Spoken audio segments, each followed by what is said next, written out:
베드로후서 3장입니다. 사랑하는 자들아, 내가 이제 이 둘째 편지를 너희에게 쓰노니 이 둘로 너희 진실한 마음을 일깨워 생각하게 하여 곧 거룩한 선지자의 예언한 말씀과 주 되신 구주께서 너희의 사도들로 말미암아 명하신 것을 기억하게 하려 하노라. 먼저 이것을 알지니 말세에 기롱하는 자들이 와서 자기의 정욕을 쫓아 행하며 기롱하여 가로되 주의 강림하신다는 약속이 어디 있느뇨. 조상들이 잔 후로부터 만물이 처음 창조할 때와 같이 그냥 있다 하니 이는 하늘이 옛적부터 있는 것과 땅이 물에서 나와 물로 성립한 것도 하나님의 말씀으로 된 것을 저희가 불어 잊으려 함이로다. 이로 말미암아 그때 세상은 물의 넘침으로 멸망하였으되 이제 하늘과 땅은 그 동일한 말씀으로 불사르기 위하여 간수하신 바 되어 경건치 아니한 사람들의 심판과 멸망의 날까지 보존하여 두신 것이니라. 여기까지의 말씀은 그릇된 종말관에 대한 경계에 대해서 이야기하고 있습니다. 이어서 8절입니다. 사랑하는 자들아, 주께는 하루가 천년 같고 천년이 하루 같은 이 한 가지를 잊지 말라. 주의 말씀은, 주의 약속은 어떤 이에 더디다고 생각하는 것 같이 더딘 것이 아니라 오직 너희를 대하여 오래 참으사 아무도 멸망치 않고 다 회개하게 이르기를 원하시느니라. 그러나 주의 날이 도적같이 오리니 그날에는 하늘의 큰 소리로 떠나가고 체질이 뜨거운 불에 풀어지고 땅과 그 중에 있는 모든 일이 드러나리로다. 이 모든 것이 이렇게 풀어지리니 너희가 어떠한 사람이 되어야 마땅하뇨. 거룩한 행실과 경건함으로 하나님의 날이 임하기를 바라보고 간절히 사모하라. 그날에 하늘이 불에 타서 풀어지고 체질이 뜨거운 불에 녹아지려니와 우리는 그의 약속대로 의에 거하는 바 새 하늘과 새 땅을 바라보도다. 3장 8절로 13절까지는 재림에 대한 성도의 태도에 대해서 이야기하고 있습니다. 이어서 14절입니다. 그러므로 사랑하는 자들아, 너희가 이것을 바라보나니 주 앞에서 점도 없고 흠도 없이 평강 가운데서 나타나기를 힘쓰라. 또 우리 주의 오래 참으심이 구원이 될 줄로 여기라. 우리 사랑하는 형제 바울도 그 받은 지혜대로 너희에게 이같이 썼고 또 그 모든 편지에도 이런 일에 관하여 말하였으되 그 중에 알기 어려운 것이 덜어 있으니 무식한 자들과 고세지 못한 자들이 다른 성경과 같이 그것도 억지로 풀다가 스스로 멸망에 이르느니라. 그러므로 사랑하는 자들아, 너희가 이것을 미리 알았은즉 무법한 자들의 미혹에 이끌려 너희 굳센 데서 떨어질까 삼가라. 오직 우리 주 곧 구주 예수 그리스도의 은혜와 저를 아는 지식에서 자라가라. 영광이 이제와 영원한 날까지 저에게 있을지어다. 아멘. 마지막 14절로 18절까지는 끝맺는 인사로 베드로 후서 전체를 끝맺고 있습니다. 베드로 후서 3절은 2장에 이어서 이 거짓 교사들이 세상에 창조된 후 아무런 일도 없이 보존되어 왔던 것처럼 이후에도 계속 그러할 것이라고 이야기하고 있습니다.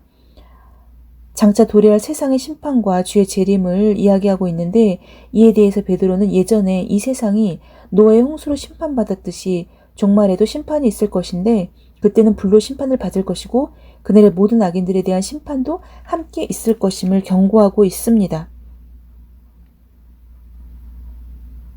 3장 8절로 13절은 이 재림에 대한 소망과 경고에 대해서 이야기하고 있는데 베드로는 혹 이 재림의 지연으로 인해서 불안해하는 신자들에게 이렇게 얘기하고 있습니다. 사랑하는 자들아, 주께는 하루가 천년 같고 천년이 하루 같은 이 한 가지를 잊지 말라. 주의 약속은 어떤 이에 더디다고 생각하는 것 같이 더딘 것이 아니라 오직 너희를 대하여 오래 참으사 아무도 멸망치 않고 다 회개하게 이르기를 원하시느니라. 만약 예수의 재림을 기다리면서 왜 빨리 재림이 안 될까? 왜 그때가 안 올까? 라고 생각하는 성도가 있다면 그것은 한 명이라도 더 구원하기 위한 예수님의 그러한 비전이라는 것, 그것을 알아야 한다는 것입니다. 재림이 지연되는 이유는 모든 인류에게 구원의 기회를 주시고자 하는 하나님의 사랑 때문이고 여기서 우리는 인간에게 부여된 시간은 하나님의 은혜의 선물이고 불신자들이 회개하고 하나님께 돌아올 수 있는 기회의 시간이며 타인을 위해 봉사할 수 있는 기회고 자신의 성화를 통해서 그리스도의 장성한 분량에 이룰 수 있는 기회임을 성도인 우리는 알아야 한다는 것입니다. 결국 불신자들 혹은 예수 그리스도를 멀리하는 사람들이 다 회개에 이르기를 성도인 우리가 복음 전도나 믿음을 보여줌으로써 그들을 이끌고 와야 되는 것이 또 성도들의 그런 몫이라고 할 수 있습니다.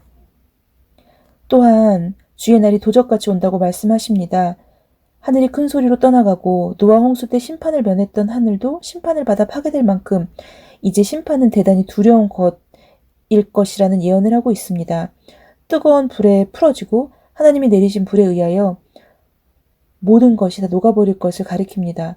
모든 일이 드러날 것이라고 말씀하십니다. 이때는 모든 인간의 선행과 죄악이 낱낱이 폭로됨을 의미합니다. 하나님의 날이 임하기를 사모해야 하는데 이것은 먼저 그의 나라와 그의 의를 구하는 삶, 세상의 가치에 집착하지 않는 삶, 세상의 풍조를 추종치 않는 삶으로 성도의 삶에 대해서 일해야 한다는 것을 이야기하고 있습니다. 그리고 새하늘과 새 땅이라는 이야기를 하고 있는데 이 새하늘과 새 땅은 현재의 것과는 전혀 다른 새로운 우주로서의 영화롭게 창조될 것이라는 것입니다.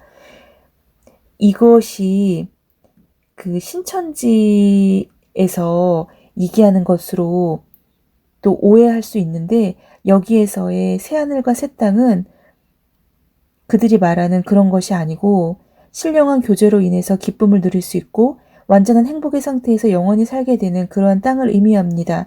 이 땅에서 신자는 본향인 이런 새하늘과 새 땅의 삶을 준비하기 위해서 나그네로서의 삶을 살아야 된다는 것입니다. 우리는 올바른 종말 신앙의 굳건히 설 것을 권면받았고 그런 후에 이 신앙의 근거에서 거짓 교사들의 가르침을 배격할 그러한 어떤 의무가 있습니다. 우리는 주님의 자녀로서 또 주님께 은혜 입은 자로서 오늘 베드로 후서에서 나타난 이러한 이야기들을 굳건히 믿고 그리고 쉽게 미혹되지 않는 것 그리고 주님이 오시는 그때를 준비하는 것 그러나 그때가 언제 올지는 아무도 모른다는 것 그것에 대해서 지치거나 또한 의욕을 품거나 이러지 말아야 한다는 것을 오늘 베드로 후서에서는 이야기해 주고 있습니다. 샬롬.